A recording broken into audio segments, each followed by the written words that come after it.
Halo, saya Vita, Mindset Trainer. Kamu kaya raya. Apakah kamu mencintai diri kamu? Apakah kamu ingin mewujudkan impianmu? Ada salah satu syarat, yaitu bersahabat dengan diri sendiri. Saya akan menjelaskan salah satu teknik, yaitu diary self-love. Teknik ini berawal dari pemikiran saya mengenai sakit lambung. Salah satu penyebab sakit lambung adalah pikiran yang kebanyakan mikir, overthinking. Pernah nggak kamu capek mikirin masalah kamu sampai lambung kamu sakit? Nah, saya akan uraikan di sini. Kenapa pikiran kita bisa kebanyakan? Karena mindset kita sempit. Sehingga kita nggak sadar kalau kita hanyut dalam pemikiran-pemikiran kita yang mikirin masalah kita terus. Jadi kalau pola pikirnya tertutup atau kaku, kita nggak melihat masalah atau suatu keadaan dari sudut pandang yang lainnya. Bahwa solusi itu datang berdampingan dengan kehadiran masalah. Karena kita hanya fokus pada masalah sehingga solusinya nggak kelihatan. Yang kedua, karena kita fokus mikirin masalah dan sekitar masalah. Kita sibuk mikirin orang-orang yang menyebabkan kita mengalami suatu keadaan tersebut. Anggap aja masalah ini kita sebut sebagai objek X. X ini adalah situasi kondisi yang terjadi di masa lalu yang udah jadi sejarah. Tapi karena kita masih mikirin X ini, maka apa yang ada di masa lalu kembali menjadi apa yang kita pikirin saat ini. X-nya ada dua. Satu yang terjadi di masa lalu dan satu yang sedang kita pikirin saat ini. Tentang X tadi. Kejadiannya satu kali. Tapi kalau kita mikirin X terus, X-nya bisa jadi ada ribuan dalam benak kita. Dan ini yang membuat lambung kita bisa sakit. Lalu apa yang dapat kita lakukan? Kita dapat memperhatikan nafas yang masuk ke hidung dan nafas yang kita keluarkan. Setelah itu, sambil memperhatikan nafas yang keluar masuk, kita lakukan yang namanya teknik komunikasi internal. Seperti kita ngobrol dengan diri kita. Coba tutup mata. Perhatikan pikiran-pikiran yang muncul dalam benak kita. Pikiran apa aja itu? Lalu perasaan kita bagaimana saat kita memperhatikan pikiran kita ini? Sambil masih tutup mata, kita lakukan proses selanjutnya, yaitu cari tahu mengapa saya berpikir seperti itu sehingga hasilnya adalah pikiran yang lalu lalang dalam benak saya saat ini. Misalnya kita sedang kesal dengan seseorang. Saat kita tutup mata, pikiran kita lagi ngomelin orang tersebut.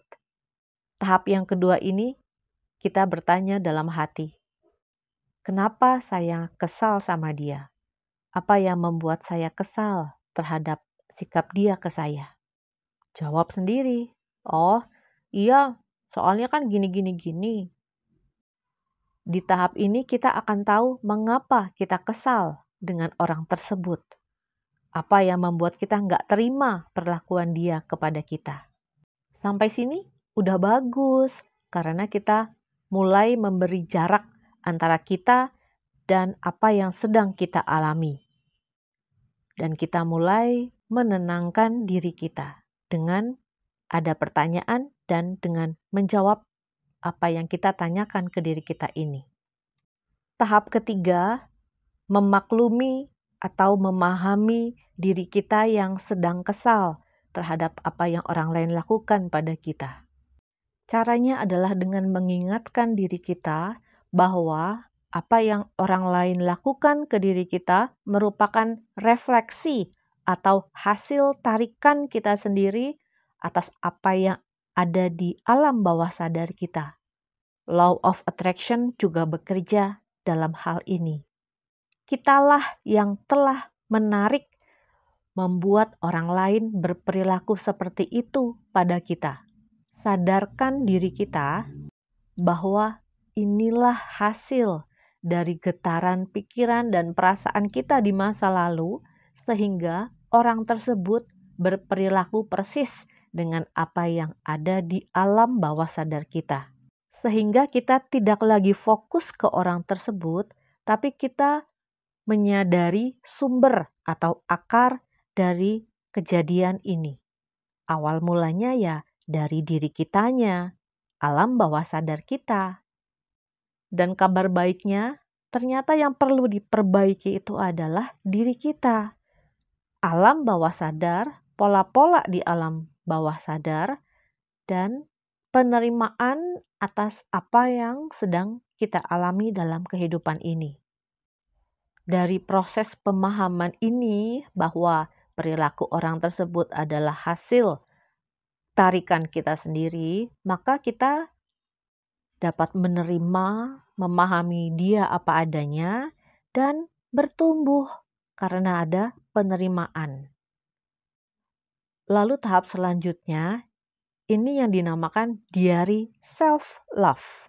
Kita perlu mencatat, segera catat pembelajaran proses memahami diri kita yang baru saja kita lakukan. Tuliskan di memo HP atau di buku khusus kalau kamu bisa bawa buku khusus kemana-mana, buku tulis kosong kemana-mana. Itu akan sangat membantu dalam perkembangan diri kita. Ya, yang simpel sih di memo HP ya. Ada file khusus mengenai diary self-love. Misalnya kita tulis tanggal hari ini, 11 November 2023.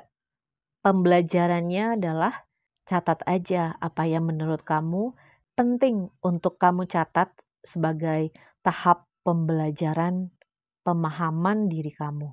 Misalnya, saya baru saja mengalami kejadian si A yang bikin saya kesel karena ngomel-ngomel soal hal ini. Ternyata setelah proses berpikir komunikasi internal dalam 30 menit saya sudah bisa tenang kembali. Yang saya tanyakan ke diri saya adalah pertanyaan ini. Ya, kamu sebutkan. Ini seperti penelitian untuk lebih memahami diri kita dan lebih kreatif untuk mengajukan pertanyaan-pertanyaan ke diri kita yang akan membuat kita lebih sadar lagi di masa mendatang.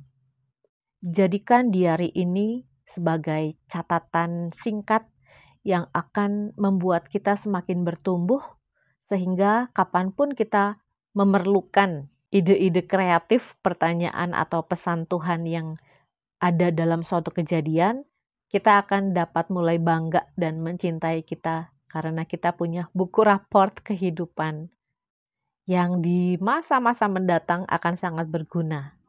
Karena kita ternyata telah melampaui serangkaian pengalaman hidup yang membuat kita terus bertumbuh.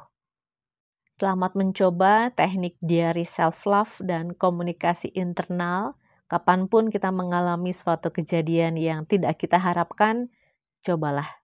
Komunikasi internal ini akan sangat membantu dalam menata pikiran dan hati kita. Sehingga selamatlah lambung kita dari rasa perih, sakit lambung. Selamat mencintai diri sendiri. Saya Vita Mindset Trainer, jiwaku mencintai jiwamu. Semangat!